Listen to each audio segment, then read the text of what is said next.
আসসালামু আলাইকুম ওয়া বারাকাতুহু। আশা করি আপনারা আল্লাহর মতো ভালো আছেন। আমিও আলহামদুলিল্লাহ আল্লাহর মতো ভালো আছি।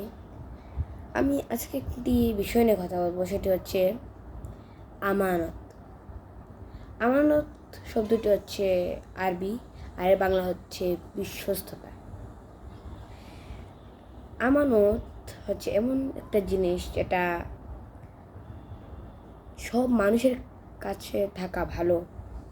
কারণ একটা উদাহরণস্বরূপ বলি, যেমন আপনার বন্ধু আপনাকে 1,000 টাকা দিয়েছে এবং সেটা 2-3 দিনের জন্য রাখার জন্য বলছে, এবং আপনি লোভ সামলাতে না পারে বা আপনি এটা অকারণেই টাকাটা তার আপনার বন্ধুর অনুমতি ছাড়া খরচ করলেন, সেটাকে বলে খেয়ানত।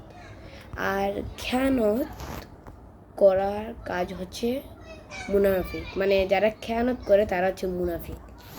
কিন্তু খেয়ানত এটা করা কিন্তু কবিরা গুনাহ, কারণ খেয়ানতকারীকে আল্লাহ তাআলা ঘৃণা করেন এবং আমানতকারীকে আল্লাহ অনেক পছন্দ করেন। কেমন আল্লাহ তাআলা আমানতকারীকে ভালোবাসেন, কারণ সে আমানত রাখতে পেরেছে।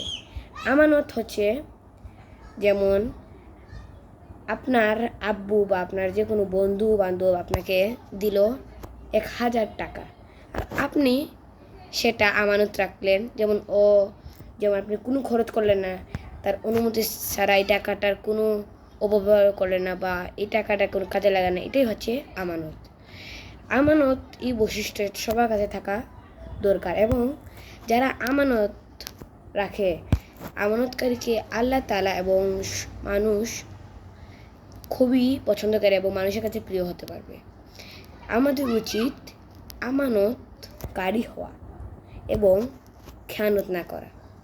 যারা খেয়ানত করে তাদেরকে বোঝানো যে খেয়ানতের ফল কত, খেয়ানত করার ফল কত বড় খারাপ। তাই আজকে এইটুকু, এবং আমার নাম হচ্ছে সাওয়াসাবির ইশারাত। আপনাদের সাপোর্টের জন্য আমার 400 সাবস্ক্রাইবার হয়েছে।